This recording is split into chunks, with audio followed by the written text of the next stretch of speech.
everyone, my name is Adrienne. I talk about stupid influencers, pop culture phenomena, overconsumption, just anything really that I want to. And I apologize for camera and audio quality. I'm not a very good YouTuber yet, so I'm working on it. Today we're going to be looking at what happens when you abandon your entire brand and identity, do a full 180, and the consequences of that decision. Because apparently, if Hubs.life has told us anything, there are quite a few consequences, that is. Hubs.life is this TikTok account that was known for posting daily vlogs of 9 to 5. Let me roll you one of his videos. It's kind of boring, not gonna lie, so just try to stay focused.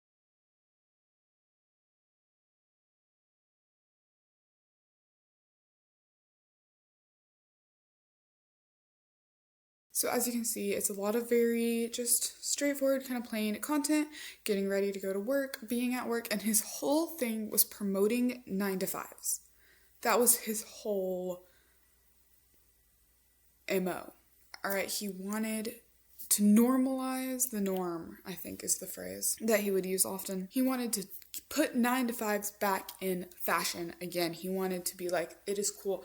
You don't have to be an influencer. You know, you see it all the time. You see it up in TikTok, you see it on YouTube, you see it on Instagram, you know, influencers being rich, doing whatever. You don't need that to be happy, basically, is what he was saying.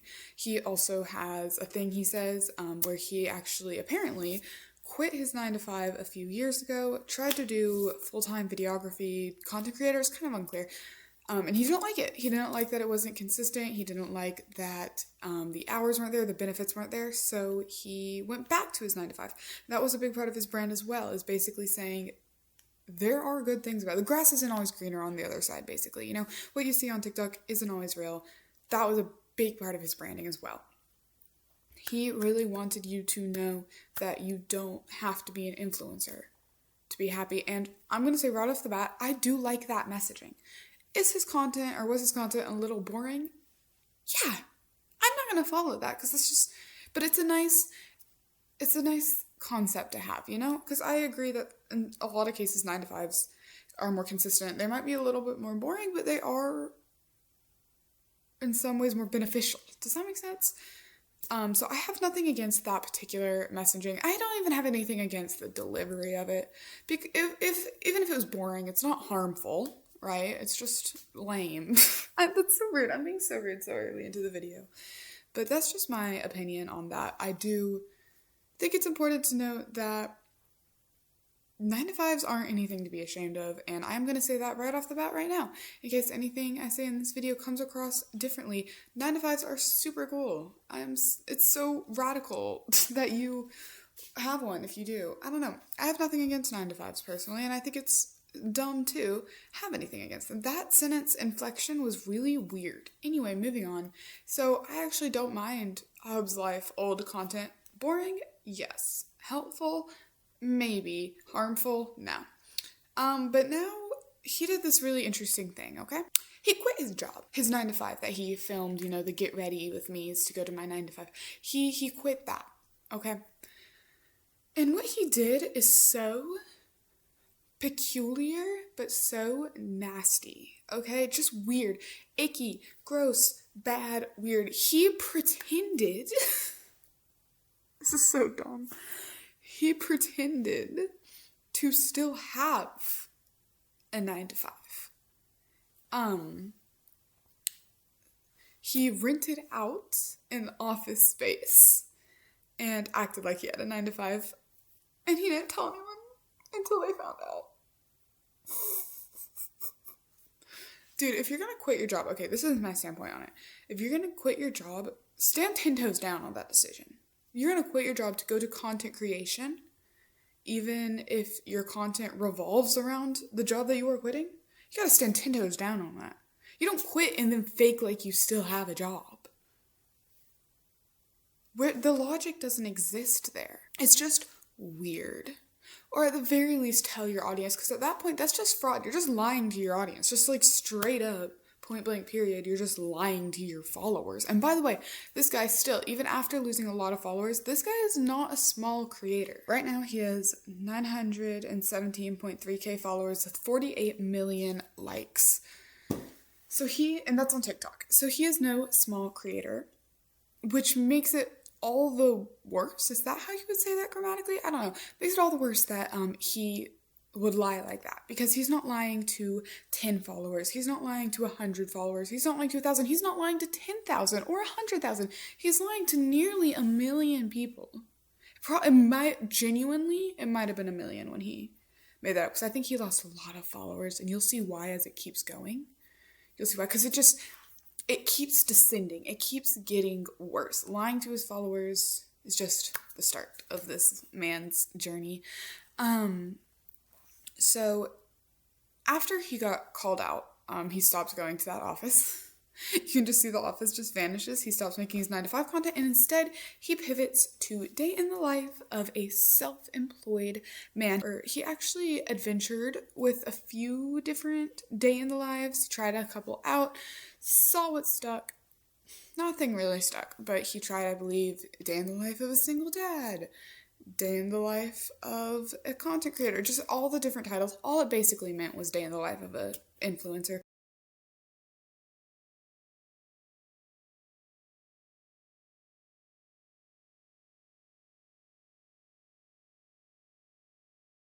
His content is not entertaining. It's not entertaining. To me, it's boring. At best, it's dumb. At worst, it's the show, like the representation of a downfall. That's so dramatic. Okay. Anyway, people were not happy with this, because now, like I said, I found his old content boring, but at least it was relatable. Now we have this man who built his platform on being relatable, and then the minute he could become an influencer, threw away all the relatability, quit his job, tried to pretend like he still had a job. So I guess he didn't throw away all the relatability. He tried to word come to my head. Come here, word. Tried to fabricate it. He tried to fabricate the relatability and make it up and pretend like it was still there. It wasn't. He got caught, and then now he's forgoed that entirely and is making day in the lives that are relatable to no one. But he's not even like those Pilates, smoothie, matcha, skincare girlies. He's not even that entertaining. He's just...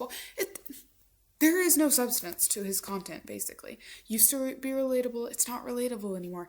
There's just nothing. And I genuinely think he thought he was entertaining enough. Like, that's my theory. He thought he was the content. Hubs.life is not the content. The relatability was the content. You're just the face. So, apparently, his content creation isn't going too well, because he was caught on live a little bit ago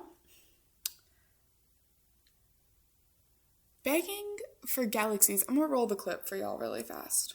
Sam, thank you for the first gift. Roses on deck. I don't know, I think roses are like not a galaxy. I want to answer all these questions, but I really can't right now. Sam, where's the galaxy, bro? I'll answer like 10 questions if you said a galaxy. You gotta send me a galaxy or something. The audacity of this man, I can't. To throw away your entire audience.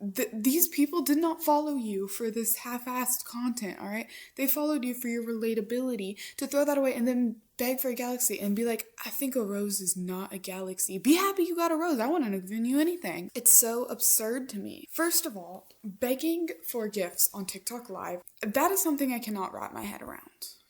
I cannot imagine doing that, especially, and I'm not talking about people who genuinely need the money.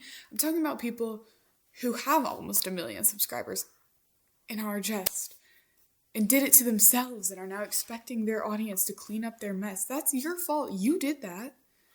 Oh my God. Is that the consequences of your own actions? Yeah, it is, okay? They caught up to you. You ruined your own brand. Now you're on live begging for galaxies. You were not the brand. The relatability was the brand. You took that away. You lied. And then that made it worse because now you have an awful reputation. I don't know how you have almost 1 million followers still. That's ridiculous. You're just not a good person, dude. Do you know what this situation really reminds me of? I haven't heard her name in forever. I think her name is Clara Dow. I might be wrong. I'm going to call her Clara Dow, but that might not be the right one. I'm just going to call her Clara. But again, I haven't really heard about her in a while. But do you guys remember her? She was the influencer who talked all the time about having like a flat chest and then randomly got a boob job for fun and like betrayed her audience. And I think it's really the same thing there as it is with here. So now we have 2 examples. I wonder if there are more. I wonder if we'll collect more. Where some people start out so deeply relatable. They take a relatable concept. And then the fame gets to their head and they don't realize until it's too late that people follow for the relatability, not for them. I'm going to apologize that I haven't been posting a lot recently. My personal life has kind of been going way downhill. And then up and then down and then up and then down. We've had 2 deaths in the family. We've had sicknesses. It's been a lot. On top of my full-time job, we are all over the place. So I obviously have not posted in forever. I know this is a short video. I just really wanted to get it out for y'all so that I wasn't just going absolutely ghost on my 17 subscribers for a really long time. I'm going to pull that classic YouTuber, like, subscribe, and I will see you all next time. Please comment below on what you think about this whole situation. Do you think Hubs is selfish? Do you think he's in his correct jurisdiction? I don't know if that's the phrasing I'm looking for, but that's what I'm going to use. Also, do you guys like the makeup? It's kind of giving 2020 arson vibes, but not too badly. Am I allowed to say arson on YouTube? I said it again. We'll figure it out. Okay, I hope you all have a wonderful night, evening, afternoon, day, whatever you are in. Morning, that's the one I forgot. And I will see you guys next time. Bye. If you have any topics you want me to cover, please put in the comments down below because I am always looking for new things to look into, and yeah.